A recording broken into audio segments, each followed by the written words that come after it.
Friends, आज हम start करने जा रहे हैं मेडिसिन केमिस्ट्री फर्स्ट का चैप्टर नंबर 2। इसमें हम पढ़ेंगे drug acting on autonomic nervous system, यानी कि नर्वस सिस्टम पर ड्रग किस प्रकार से कार्य करती है। यानी इसको एड्रेनर्जिक न्यूरोट्रांसमीटर भी कहते हैं। सबसे पहले हम देखते हैं नर्वस सिस्टम क्या होता है।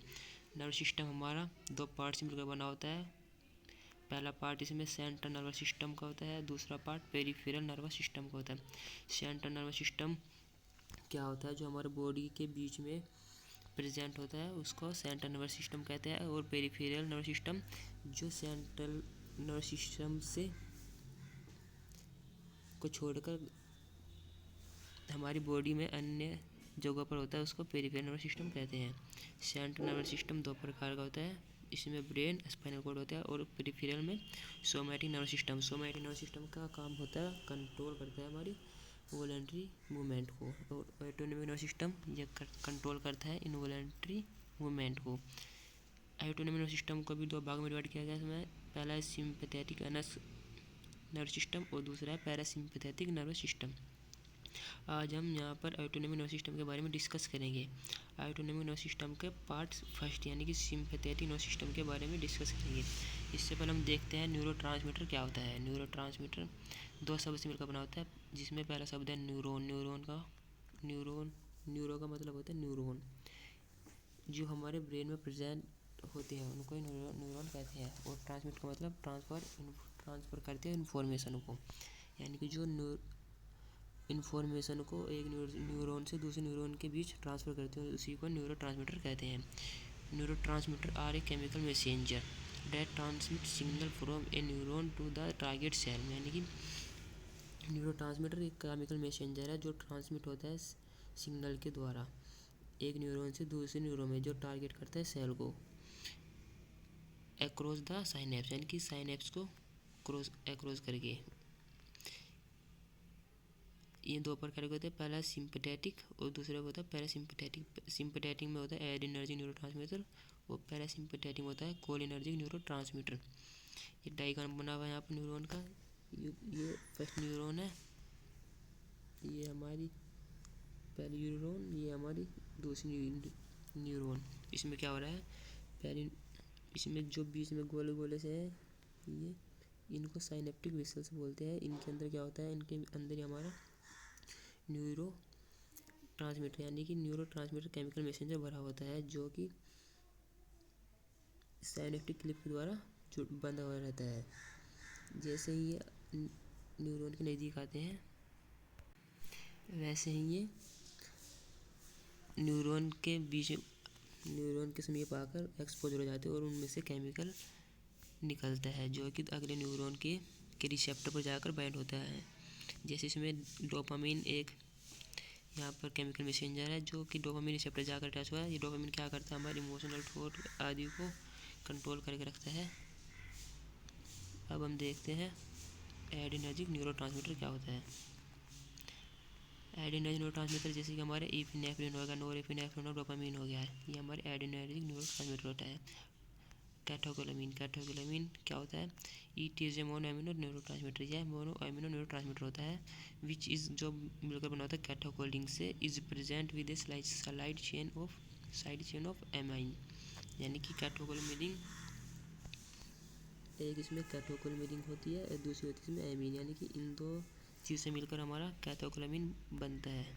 कैटेकोलामीन यानी कि कैटेकोलामीन क्या होती है, इसमें एक ऑर्थो पोजीशन पे एक मेटा पोजीशन पे हाइड्रोक्सिल ग्रुप जुड़े होते हैं और एमीन हमारी स्लाइड चेन है ये। इससे हमारा क्या बना, कैटेकोलामीन। इसके बायोसिंथेसिस के बारे में देखते हैं। बायोसिंथेसिस क्या होती है,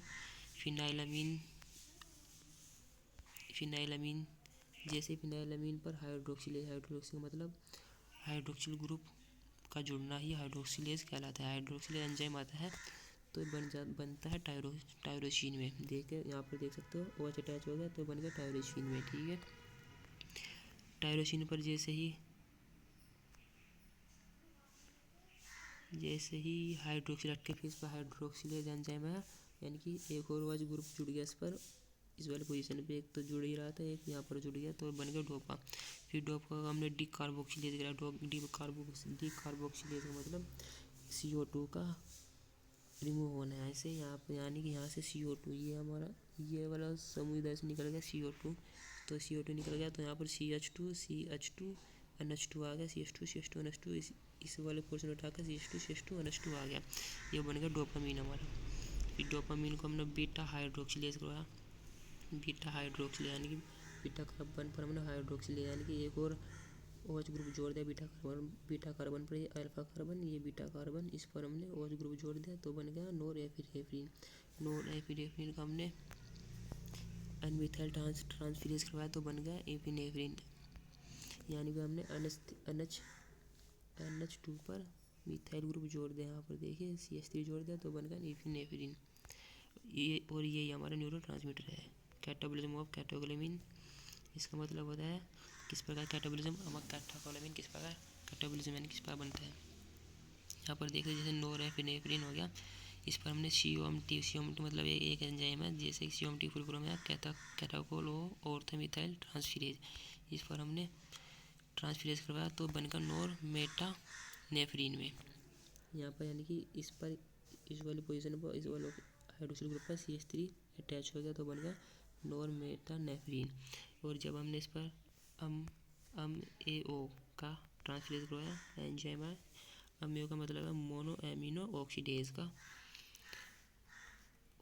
ट्रांसफरेज करवाया तो बन गया 4 हाइड्रोक्सिल 3 मिथॉक्सी फिनाइल ग्लाइकोल्डिहाइड। इसी प्रकार इस वाले में भी इसी प्रकार इस अभिक्रिया हुई और ये बन गया 3,4 डिहाइड्रोक्सी फिनाइल ग्लाइकोएल्डिहाइड।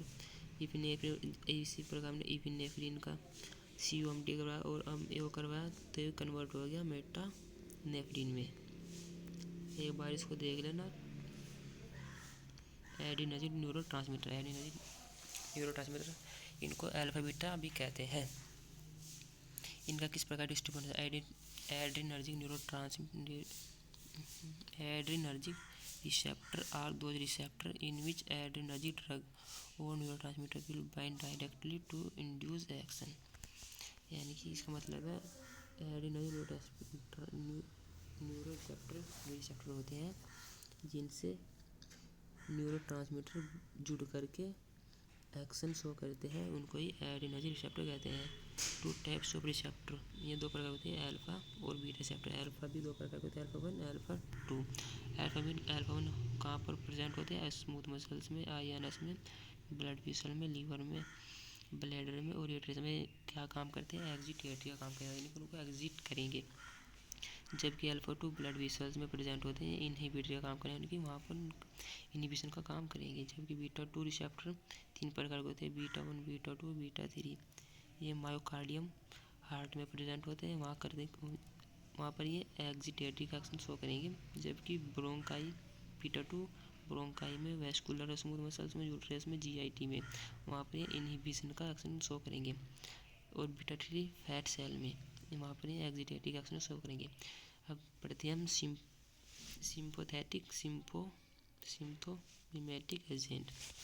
सिम्प्थोमिमेटिक एजेंट या उनका सार। सिम्प्थोमिमेटिक एजेंट क्या होते हैं, it is also known as adrenergic agonist, इनको एड्रेनर्जिक एगोनिस्ट भी कहते हैं। सिम्प्थोमिमेटिक ये 2 शब्द से मिलकर बनाया, पहला है सिम्प्थो मतलब सिंपैथेटिक नर्वस सिस्टम, और जबकि मिमिक मतलब कॉपी, यानी कि सिम्प्थोमेटिक नर्वस सिस्टम की सेम कॉपी करना ही सिम्प्थोमेटिक कहलाता है। Sympathomimetic agent are those chemical agent drug which copy the action of sympathetic nervous system, जो सिम्पैथेटिक नर्वस सिस्टम की कॉपी करके जो ड्रग यूज होती है उनको ही सिम्प्थोमेटिक एजेंट कहते हैं। आज की वीडियो में इतना ही। नेक्स्ट वीडियो में हम सार ऑफ सिम्प्थोमेटिक एजेंट के बारे में डिस्कस करेंगे। Thank you.